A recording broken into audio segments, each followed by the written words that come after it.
What's going on, CPU Raptoreum miners and all you other crazy cats that are using GPUs that must obviously have free power? This video is for you. What is the most profitable CPU mining, or I guess again GPU mining, Raptoreum mining pool today? I did the test so you guys didn't have to. I did take two 3900X rigs, 3.6 gigahertz all-core overclocks at 1 volt, and put them across 3 mining pools.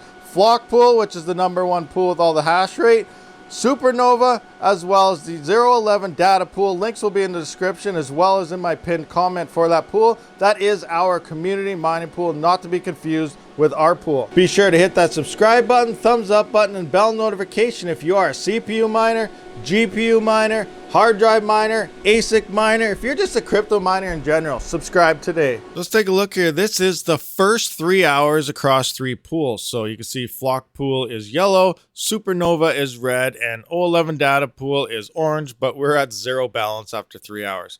14.7 Raptoreum currently after 3 hours on Flockpool, 17.6 Raptoreum on Supernova, and again 0 on 011 data pool. Moving on to 6 hours now. It looks like Supernova is in first with 32.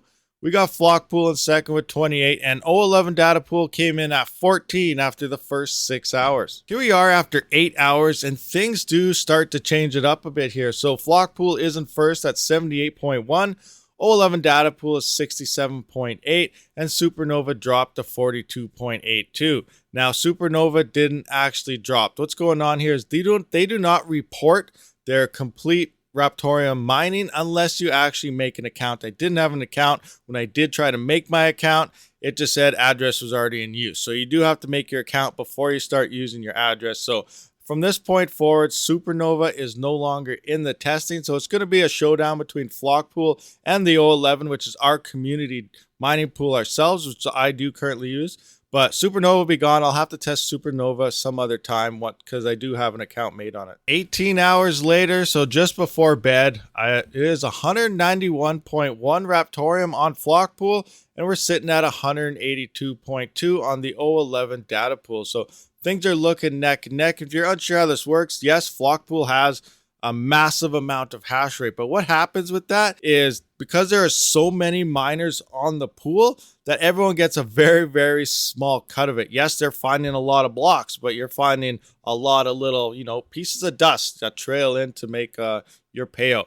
Now, because our community mining pool is a little bit down, we're starting to get closer up here in profits because there's less miners, but we're still hammering a decent amount of blocks for the miners that we have. So our luck is a lot better. So it does bring a bigger chunk of that block to each miner. And here we have 24 hours later. Now, before we actually talk about these numbers here, I do want to say at the 24-hour mark, I shut down all the miners off. Exact same time. Everything was shut down, and I let all the blocks mature and everything so we can see the full 24-hour mark once everything is found. So between all your blocks that are found, it takes 3.5 hours for the block to mature. So I did leave everything overnight to see what all the final numbers were based on 24 hours, and that led me to this. It looks like the community mining pool, the one I currently mine on myself personally as well, the 011 data pool, resulted in 321.4 Raptoreum in a 24-hour period, where Flockpool dropped down to 276.91 in a 24-hour period. I know the question's out there. How does that work? What's going on? Well, I'll try to explain this to you. I've been kind of working on a video I haven't completed yet on how to find profitable mining pools, even on GPUs for the other coins and whatnot. And I kind of found something out that is interesting.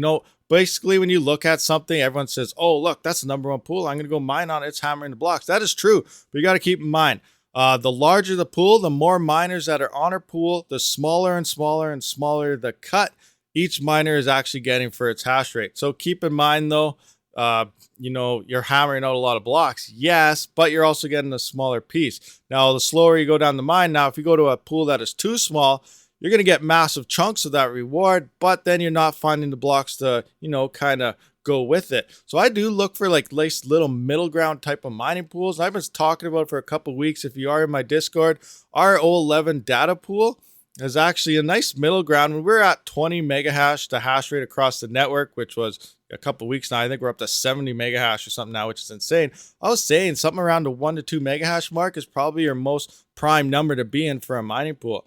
Now we are up to 70, so I'm thinking we're probably around the 2 to 4 mega hash range would be prime, maybe 2 to 5. We're not there yet, but hey, you guys join the pool, and you know what? You can probably even make our pool even more profitable, but not too much. If you guys start going too much, I'm gonna have to kick some of you guys off. I'm just kidding. I'm just joking about that. But seriously, a nice middle-sized pool is probably the best way to go about it. There we have it, guys. It does look like the 011 data community mining pool, not to be confused with our pool, is the most 24-hour profitable pool. Now, I do want to try this for a week. I'm going to put Supernova versus our pool potentially for the next case. If you were curious, 3.6 all-core overclock at 1 volt is the settings I am using across the board on all my rigs. And some of you are probably asking, why didn't I add our plant into this test? Well, it's already a proven fact. We don't have to test it anymore. They're robbing from you. They tried to do so much custom miners and optimizations to their pool where you're literally getting paid less. I noticed this a long time ago. A lot of other people are noticing this, so just straight out, stay away from our plant and swap pools if you are on it. Future tests I do want to try. I want to swap a couple of my rigs back to version 1.1.9 of the miner versus 1.2.3, because everything after 1.2, the dev fee did increase, but the increase in performance on Ryzen CPUs didn't really go up. So there could be a potential gain in more profits using 1.1.9 on Ryzen CPUs, but because of your Intels, you guys are mining on Intels, I wouldn't recommend you buying Intels for mining on, but some of you guys are. So you guys will have to use 1.2, I'm sorry to say, because it does have Alder Lake and other optimizations for Intel CPUs. Thank you for watching, everyone. Hope you enjoyed this video. Remember, thumbs up, subscribe, bell notifications. See you on the next one. Rabid out. Thank you for watching, everyone. If you haven't, please comment, subscribe, and like this video, as well as check out one of these other videos if you have not seen it yet. I do try to stream every Saturday and Sunday, so stay tuned for more future content.